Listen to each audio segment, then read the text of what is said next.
এতদিন আমরা দেখেছিলাম নেতা যেখানে বসে তার মাথার উপরে ছবি থাকে। বিভিন্ন নেতার তার পূর্বের বাপ দাদা আত্মীয় স্বজনের ছবি ঝুলানো থাকে।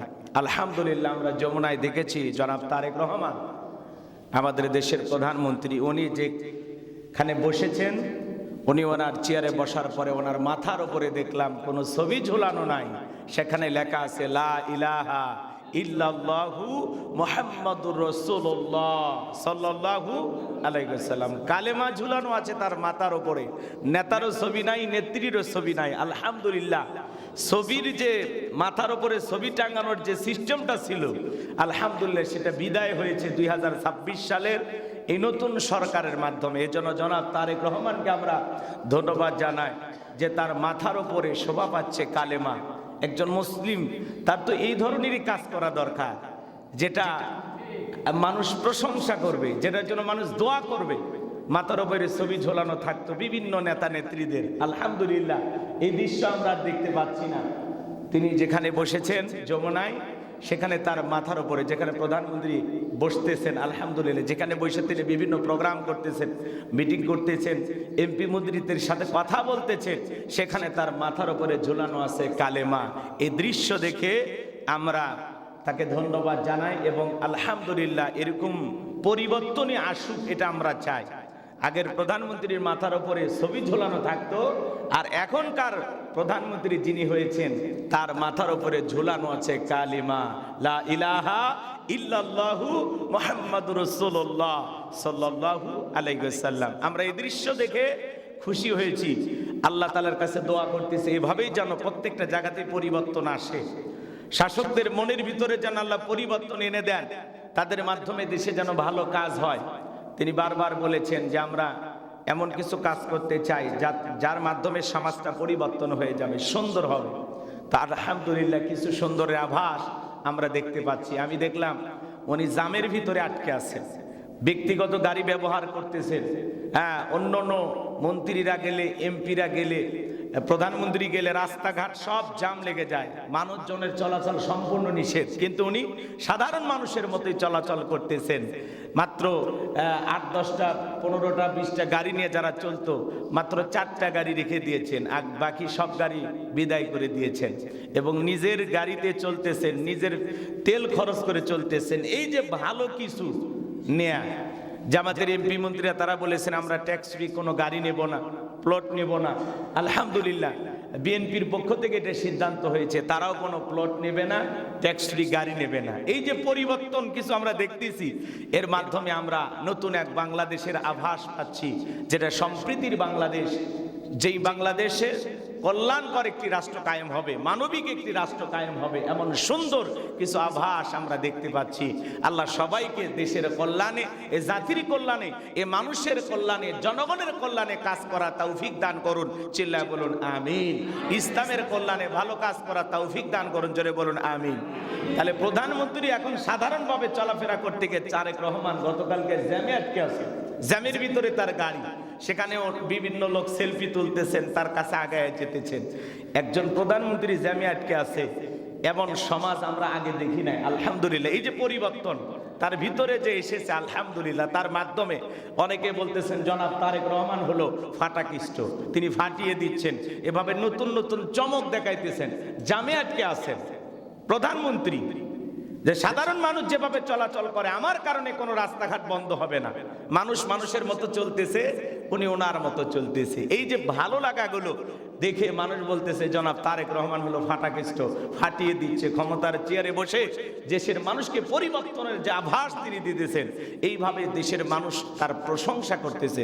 আলহামদুলিল্লাহ তার মাধ্যমে আমরা ভালো কিছুই দেখতে চাই, যাতে প্রধানমন্ত্রী চলাচলের কারণে, মন্ত্রী চলাচলের কারণে রাস্তাঘাট বন্ধ না হয়, মানুষ সাধারণ মানুষের জন্য ভোগান্তি না হয়, কষ্ট না হয়। উনি জ্যামে আটকে আছেন, এতে প্রশংসা পাবেন, মানুষের দোয়া পাবেন। কিন্তু ওনার কারণে যদি জনগণ জ্যামে আটকে থাকে, অসুস্থ মানুষ যদি জ্যামে আটকে থাকে, তখন মানুষ এই প্রধানমন্ত্রীর জন্য দোয়া না করে বদ দোয়া করবে। এই জন্য এইভাবে যদি আপনি চলতে পারেন, যা শুরু করেছেন, যা দেখিয়ে দিচ্ছেন, এভাবে যদি জনাব তারেক রহমান আগামী 5 বছরে দেশের মানুষের সাথে এই আচরণ, এই ভালো চিন্তা ভাবনা তার ভিতরে থাকে, অবশ্যই দেশের মানুষ তার জন্য দোয়া করবে। তার পিতামাতা যেরকম দেশের মানুষের দোয়া পেয়েছেন, জনাব তারেক রহমানও এইভাবে ভালো কাজ করলে দেশের মানুষের দোয়া পাবে। কথা বলেন ঠিক কিনা? সম্মানিত হাজিরিন, তাহলে এটা পবিত্র রমজান মাসের প্রথম জুমা। আল্লাহ রাব্বুল আলামিন আমাদের সবাইকে জুমার সালাত আদায় করার জন্য তার ঘরে আসার তৌফিক দিয়েছেন। এজন্য জোরে সোরে একবার বলুন আলহামদুলিল্লাহ। আল্লাহ রাব্বুল আলামিন এই পবিত্র রমজান মাস আমাদেরকে দিয়েছেন। আমার আল্লাহ রাব্বুল আলামিন বলেন, ইয়া আইয়ুহাল্লাযীনা আমানু কুতিবা আলাইকুমুস সিয়ামু কামা কুতিবা আলাল্লাযীনা মিন ক্বাবলিকুম লাআল্লাকুম তাত্তাকুন। আমার আল্লাহ রাব্বুল আলামিন বলেন, হে ঈমানদারগণ, আমি আল্লাহ রাব্বুল আলামিন তোমাদের জন্য সিয়ামকে, রোজাকে ফরজ করে দিয়েছি। তোমাদের পূর্ববর্তী যারা এই পৃথিবীর জমিনে নবী রাসূল উম্মতদের আগমন ঘটেছিল, তাদের উপরে আমি আল্লাহ রাব্বুল আলামিন সিয়ামকে ফরজ করে দিয়েছিলাম। রোজা শুধু আমাদের উপরে আল্লাহ ফরজ করে দেন নাই, এই পৃথিবীর জমিনে যত নবী রাসূল উম্মতের আগমন ঘটেছে তাদের উপরে আল্লাহ রাব্বুল আলামিন সিয়ামকে, রমাদানকে ফরজ করে দিয়েছিলেন। রোজাকে আল্লাহ রাব্বুল আলামিন ফরজ করে দিয়েছিলেন। আমাদের জন্য আল্লাহ রাব্বুল আলামিন রোজাকে ফরজ করে দিয়েছেন। এর মাধ্যমে যেন আমরা, আল্লাহ রাব্বুল আলামিন বলেন, এর মাধ্যমে আমরা যেন কামা কুতিবা আলাল্লাযীনা মিন ক্বাবলিকুম লাআল্লাকুম তাত্তাকুন। আল্লাহ রাব্বুল আলামিন পূর্বে নবী রাসূলদের মতো উম্মতদের মতোই আমাদের উপরে সিয়ামকে আল্লাহ রাব্বুল আলামিন ফরজ করে দিয়েছেন। এর মাধ্যমে যেন লাআল্লাকুম তাত্তাকুন, আমরা যেন তাকওয়া অর্জন করতে পারি, পরহেজগারিতা অর্জন করতে পারি, খোদাবিদ অর্জন করতে পারি। তাকওয়া মানে আল্লাহর ভয়। রমাদানের মাধ্যমে আমরা তাকওয়া অর্জন করব।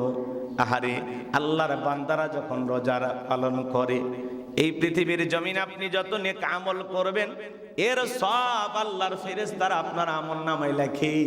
আর আমার আল্লাহ রাব্বুল আলামিন বলেন, ও ফেরেশতারা, আমার বান্দা রোজা রাখে, এই সবটা তোমরা লিখবা না। আমার বান্দা আমার জন্য রোজা রেখেছে। যে বান্দা চাইলে দিনের বেলা খাবার খাইতে পারত, ঘরের দরজা লাগায় বান্দা খাবার খাইতে পারত, গোসলখানায় গিয়ে বান্দা যদি 2-1 গিলাস পানি খাইতো কেউ টের পাইতো না।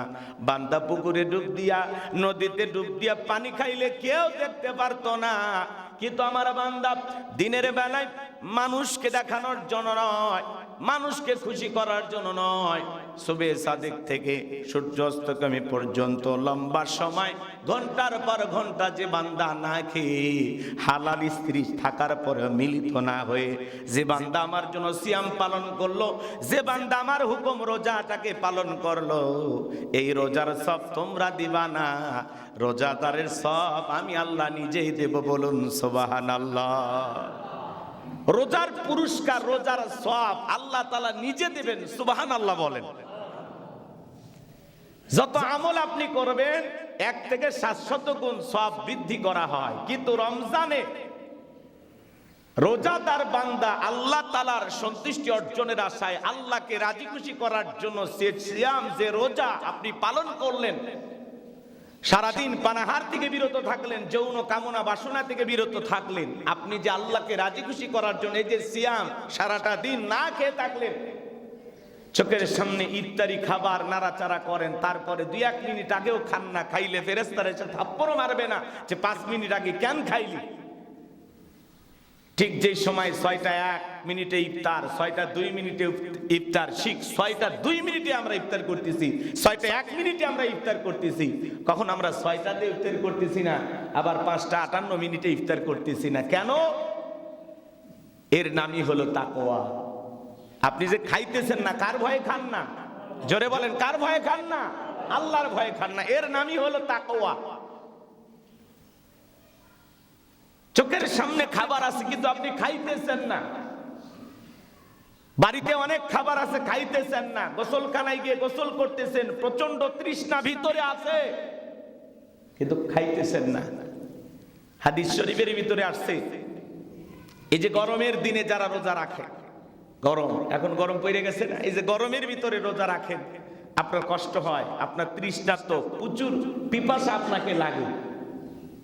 আমার ভাইয়েরা, এই গরমকালে যারা রোজা রাখতেছেন, প্রচুর পিপাসা লাগার অবস্থা, আপনার ভিতরে অনেক তৃষ্ণা, মন চায় পানি খাইতে, কিন্তু আল্লাহর ভয় আপনি পানিটা খাইতেছেন না। যে বান্দা গরমকালে প্রচন্ড তৃষ্ণা লাগার পরে রোজা সিয়াম পালন করলেন, এই বান্দাগুলোকে আল্লাহ রাব্বুল আলামিন কিয়ামতের ময়দানে, ওই কঠিন কিয়ামতের ময়দানে আল্লাহ রাব্বুল আলামিন যেদিন মানুষ তৃষ্ণার্ত হয়ে যাবে, মানুষ পিপাসার জন্য ছোটাছুটি করবে, পিপাসা লাগার পরে বান্দারা যখন কিয়ামতের ময়দানে ছোটাছুটি করবে, যেই বান্দারা গরমকালে রোজা রাখলেন, তৃষ্ণার্ত অবস্থায়, পিপাসা অবস্থায়, কিয়ামতের ময়দানে ওই রোজাদার বান্দাগুলোকে আল্লাহ রাব্বুল আলামিন পানি পান করায়া তাদের তৃষ্ণা মিটায়া দিবেন। বলুন সুবহানাল্লাহ, একটু জোরে বলুন সুবহানাল্লাহ। এই জন্য রমাদান মাস খুবই গুরুত্বপূর্ণ।